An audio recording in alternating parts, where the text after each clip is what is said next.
Should we fear the Delta variant? Absolutely. I mean, given how quickly it is spreading, it should be a concern because it can destabilize even countries that have done a pretty good job vaccinating. So for that reason, I think all these warnings are reasonable, and it's an extra push to get people vaccinated and to help people and others understand the importance of vaccination. Great. Rah, rah. We're going to do it. Celebrities will step in and say, get vaccinated, et cetera. Or do we need corporations, sporting events, et cetera, to say enough? You got to be vaccinated if you want to participate.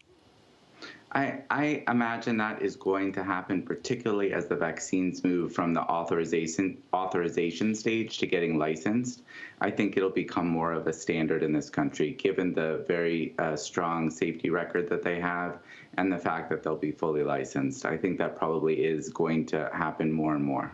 Dr. Sharfstein, you said that the Delta variant could destabilize countries, even that have high rates of vaccination among the population. Can you elaborate? Well, I think countries that have very high rates of vaccination are going to be protected, but countries that have pretty high rates, you can see now even the United Kingdom, the cases going up, and even the sign that deaths may be going up. The United States, where we have states with relatively middling levels of vaccination, we're going to be particularly vulnerable. We'll see meaningful outbreaks, and if not the fall, maybe even this summer in some places, based on just how transmissible this virus is. And, hospitals will start to fill up again. Well, Dr. Sharfstein, there's a distinction between destabilizing nations that have vaccinated individuals because those vaccinated individuals are getting sick from the Delta variant, as certain news reports out of Israel showed over the weekend, versus just being more prevalent among those who are not vaccinated. I mean, can you give us a sense of the risks on the other side, even for vaccinated individuals? The risks are much less for vaccinated individuals. So vaccinated individuals can still get sick. They can still get very sick, but it is pretty rare. But, we should care about how the entire state, the entire country is doing. And by that metric, we should all be worried, because it is true that people who are unvaccinated are particularly vulnerable. And, these viruses can cause serious damage even among young people. Okay, but Dr. Sharfstein, we have this with other illnesses too. And this is where it comes to the threshold of when we start treating COVID like just another virus that we have to deal with, like the flu, like other common colds that people get. There is a question at what point we cross the Rubicon where people have vaccinations available.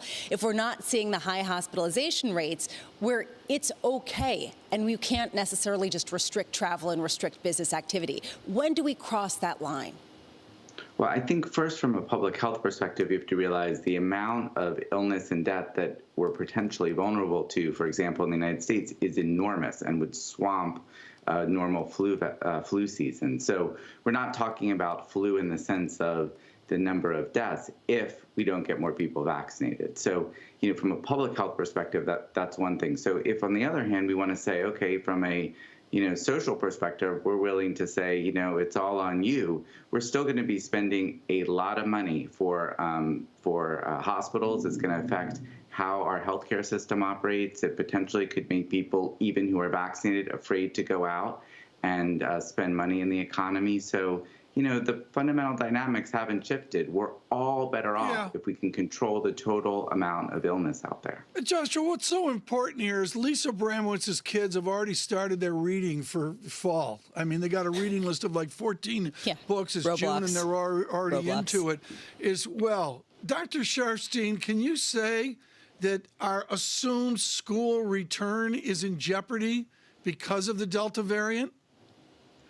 I think it's premature to say that. I'm curious what age you're talking about for your kids, but for adolescents, you don't want to know. Okay. Are particularly now able to get vaccinated. I think that'll be obviously very helpful. We're going to have to see. There's always been a little bit of a question mark with exactly what the virus is going to do, but I do think that in certain areas where the vaccination rates are overall low, we are at risk for serious outbreaks. And in those areas, it may be that different kinds of measures are going to be needed, particularly this fall.